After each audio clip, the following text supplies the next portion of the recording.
Halo semuanya, selamat datang kembali. Jadi di video kali ini saya akan menganalisa beberapa saham ya. Ini pertama ada BBKP. Kalau kita lihat nih BBKP pergerakannya lumayan eksponensial ya. Dari Maret kemarin sampai sekarang. Dan saya akan mulai dulu dari weekly time frame. Oke, kalau kita perhatikan di weekly time frame ini ada resisten yang bisa dibilang lumayan kuat. Ini sebelumnya support ya, support kuat. Kemudian setelah di break dia jadi resisten yang kuat. Jadi kalau dilihat kemungkinan besar BBKP masih bisa ke sini. Tapi saya akan coba ukur juga dengan Fibonacci. Ya, ini ada confluence dengan rasio 3,14. Jadi ini sangat memungkinkan buat BBKP naik sampai sini. Tapi sebenarnya kalau masuk di area ini, resikonya sudah terlalu tinggi ya. Ini buat take profit kalian ya, yang sudah ada di harga yang bawah. Oke, saya akan coba ukur juga dengan Elliott Wave ya. Kalau kita hitung, wave 3-nya kemungkinan besar bisa di area 2,618 atau di area 3,14. Tapi saya lebih melihat nih kemungkinan besar bisa ke 3,14 karena ada confluence sama resisten kuatnya. Setelah wave 3, saya ekspektasikan terjadi wave 4, kemudian ada wave 5. Nah, ini skenario yang sangat mungkin terjadi, di mana wave 3-nya akan berakhir di area 500-an, kemudian ada koreksi ke wave 4, kemudian ada kenaikan lagi sampai wave 5 di area sini.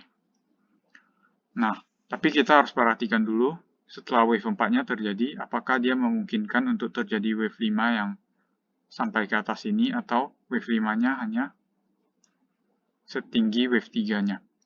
Nah, ini bisa jadi skenario kedua yang nantinya kita bisa perhatikan buat BBKP.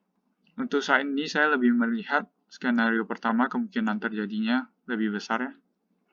Oke, ini buat BBKP, kemudian saya akan lanjutkan ke Breeze.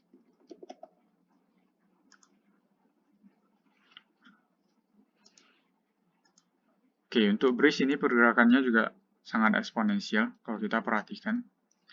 Dan pergerakan seperti ini biasa koreksinya juga bisa dalam ya. Tapi kita juga harus perhatikan, ini Breeze masih di dalam bullish trend ya. Jadi kemungkinan Breeze untuk melanjutkan kenaikannya lebih besar. Tapi dalam bullish trend kita harus perhatikan koreksi selalu akan terjadi. Nah, saya akan coba ukur dulu dengan Fibonacci. Nah, sekarang dia sudah mendekati area 2,618-nya. Ini kemungkinan besar bisa jadi target untuk Breeze.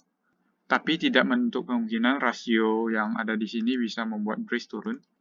Nah, Breeze masih ada kemungkinan naik sampai rasio 2,618 sebelum koreksinya terjadi. Jadi kira-kira seperti ini ya skenario-nya. Dia naik sampai 2,618, kemudian terjadi koreksi. Nah, koreksinya kemungkinan besar bisa sepanjang garis ini.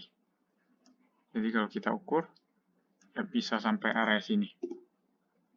Kalau kita ukur secara simetri,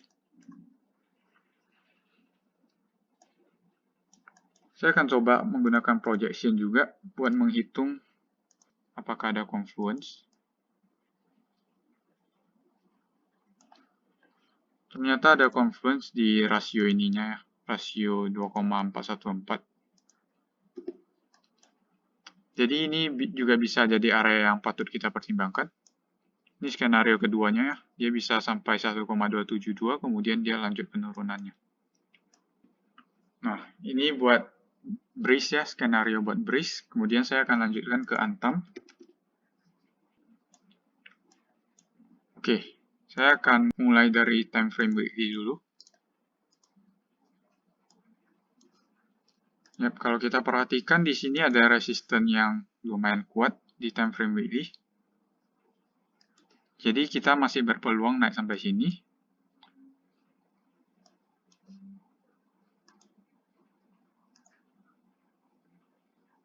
Tapi ini kemungkinan besar bisa di beberapa minggu sampai bulan ke depannya.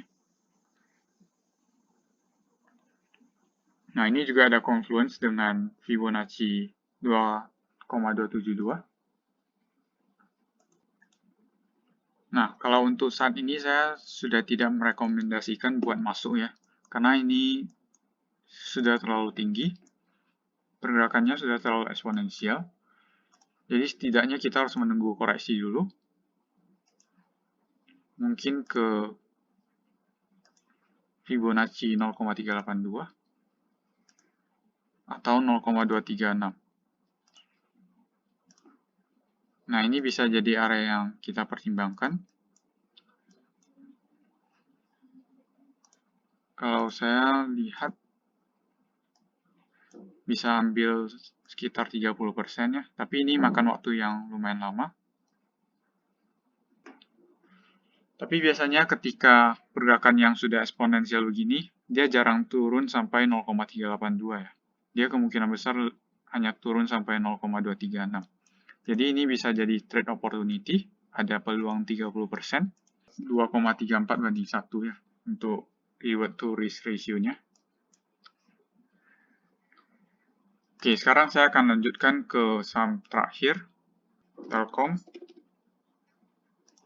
Buat Telkom sebelumnya saya sudah buat video ya, dan ini dia mantul sesuai dengan prediksi yang saya buat sebelumnya. Sekarang dia sudah break dari resistennya dan dia lagi retest. Nah, target profit yang kemarin ada di area gap ini.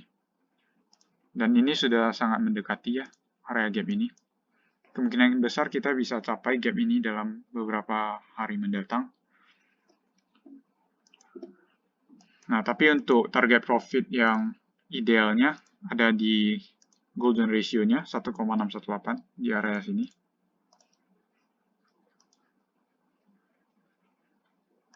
Ini bisa jadi area yang patut kita pertimbangkan. Analisa ini juga saya sudah buat di video sebelumnya. Ini kenaikannya bisa terjadi di tahun depan ya. Sangat memungkinkan. Dan sekarang ini dia lagi retest. Sebenarnya opportunity yang lumayan bagus buat masuk, tapi ini semua tergantung resiko kalian ya. Ini ya view saya buat Telkom, jadi kemungkinan besar dia bakal lanjut kenaikannya sampai 1,618.